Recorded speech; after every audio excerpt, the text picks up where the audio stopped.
O texto ele fala de 3 homens. Fala de Noé, e também fala ali de Daniel, e também ele fala ali de outro homem chamado Jó. Esses 3 homens, querido, eles são muito ali importantes, são.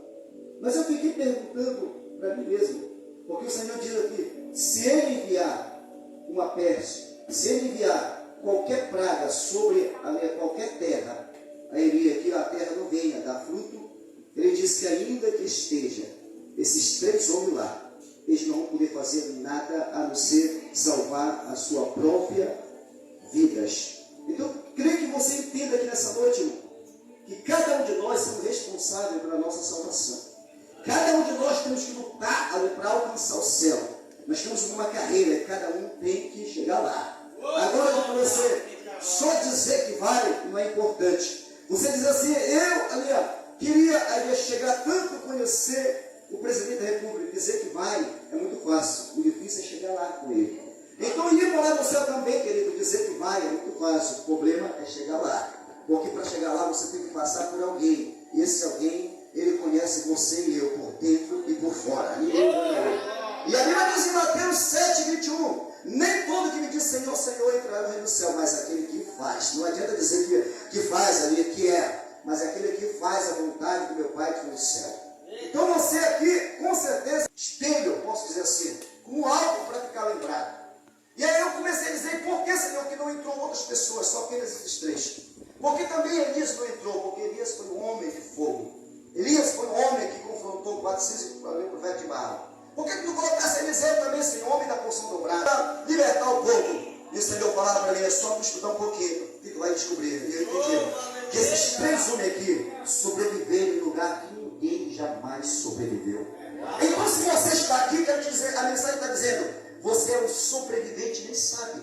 Você já sobreviveu em lugar que muitos já morreram. Vai lembrando aí, quantos começaram contigo e só tu está de pé? Quantos já perderam a vida, morreram e você está de pé? Então você também é um sobrevivente. Então quero começar nessa noite pelo o terceiro, Daniel. Daniel foi um homem ali que passou um momento difícil, ficou na Babilônia, mas não se corrompeu.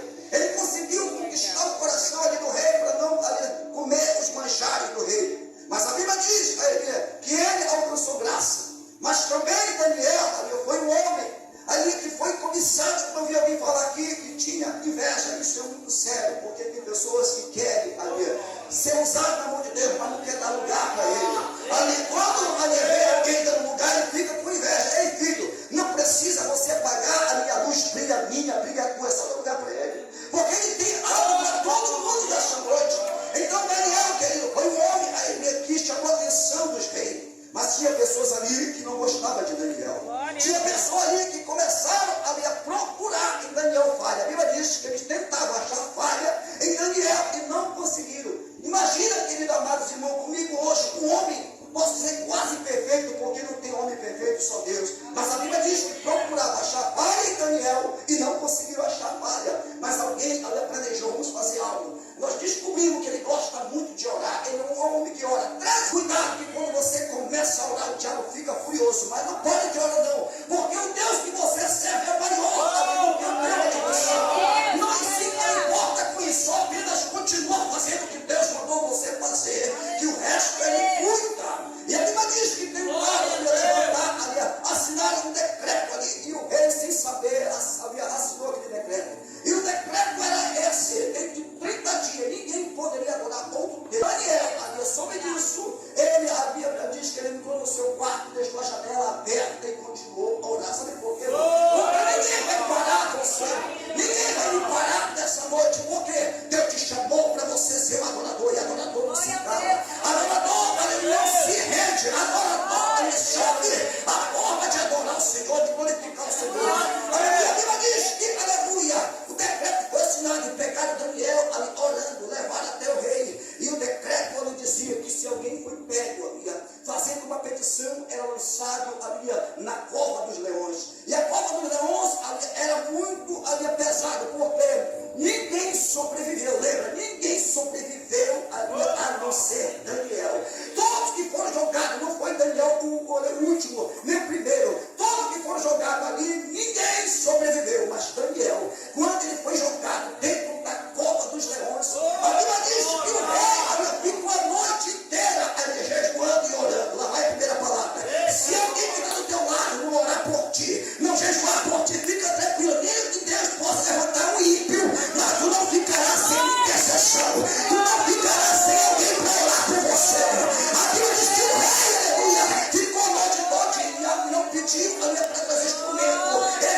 intercedeu em prol de Daniel. Fica tranquilo. Sempre Deus vai reservar alguém para orar por você. Sempre Deus vai reservar alguém para interceder por você. Fica tranquilo, Daniel, porque não está sozinho. Daniel saiu da cova, irmão. E quem tentou matar ele foi para a cova. Daniel sobreviveu. Eu estou falando do primeiro, mas agora vamos falar ali do terceiro. Não vai dar para você explicar muito essa mensagem. Ela é para mais 2 horas de tempo. Mas eu quero tentar explicar um pouquinho por que Deus colocou esses 3. Então você já pegou, Daniel sobreviveu em lugares que ninguém jamais sobrevivia. Mas quando Daniel estava dentro daquela cova ali, a Bíblia diz que, aleluia, o anjo fechou a boca do leão. Todos estão aqui conhecem o leão. Quando a minha Bíblia diz que a boca do leão foi fechada, então estava aberta. Sabe o que está dizendo? O leão pode até abrir, agora fechar, jamais. Deus está dizendo, ele não chega atrasado, ele vai chegar na hora certa. E o anjo fechou a boca do leão, para quê? Para que ele não viesse devorar Daniel. Deus está dizendo, enquanto tiver crente fiel na cova, leão não come. Deus está dizendo essa noite, para você que está aqui, fica tranquilo. Deixa planejar, deixa ali se levantarem. Só pela hora que Deus está dizendo assim, eu livrei Daniel. Eu também sou o mesmo Deus que posso te livrar de qualquer cilada, de qualquer coisa que surgir. Mas agora vamos para o segundo. Esse um aqui um pouco mais forte, porque é Noé. Noé foi um homem que foi lá do início. Deus criou a geração. E o povo estava ficando rebelde. O povo esqueceu de Jesus, como muitos hoje não esqueceram. O povo abandonou Jesus. A Bíblia diz que comiam, casaram e davam-se em casamento. Mas Jesus se apresentou para Noé. Disse para Noé, Noé, eu tenho uma missão para ti. E a missão é essa, Noé. Você vai ter que fazer uma arca. Aleluia. Agora eu quero que você entenda aquilo. Ali o que significa Noé? Noé significa amado de Deus. Mas Jesus agora chama Noé para ele fazer uma arca. Noé nunca foi carpinteiro. Noé nunca foi pedreiro. Mas Jesus agora chama ele. A primeira palavra que eu quero dizer para você, irmão. Noé tinha tudo para fazer o que muitos estão fazendo. Deus, eu não sou carpinteiro. Como é que eu vou trabalhar com isso? Sabe que eu aprendo essa noite? Se Deus te chamou para uma obra, irmão, não pergunta, Ele te capacita. Ele vai te instruir. Seja igual a Noé, só apenas obedece. Se apenas ouve a voz dele. Não vai questionar se você dá conta de reger, se você dá conta de dirigir. Eu estou dizendo, se eu te chamei, rapaz, se eu te chamei, mulher, é porque eu serei contigo de Noé.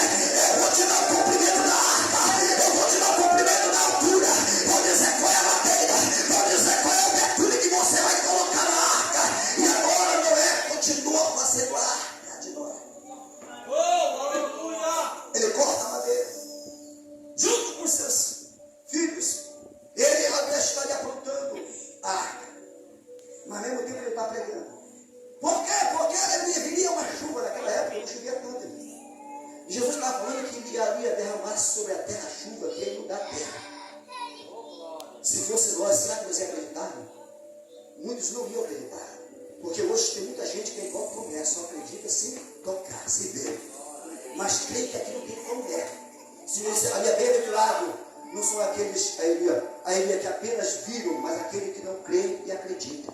Porque ali Tomé só acreditou quando tocou. Mas mais bem-aventurados somos nós, irmão, que não vimos, mas cremos que ele existe, que ele morreu e que ele está vivo hoje aqui neste culto para alegrar o meu coração. Então Deus agora ele está instruindo Noé. E Noé está fazendo a arca. Quando a arca está pronta, eu observei. Todos que estão aqui, principalmente que moram na beira do rio, entende de embarcação. Todo barco, toda a voadeira, qualquer barquinho, ele precisa de um rabeta, precisa de um timão, precisa de algo ali, de um leme para guiar. Mas nessa arca, Jesus não coloca timão e nem coloca leme. Pergunta por quê? Deus estava dizendo, a arca que vai fazer você, mas quem vai guiar ela sou eu. Quando você vê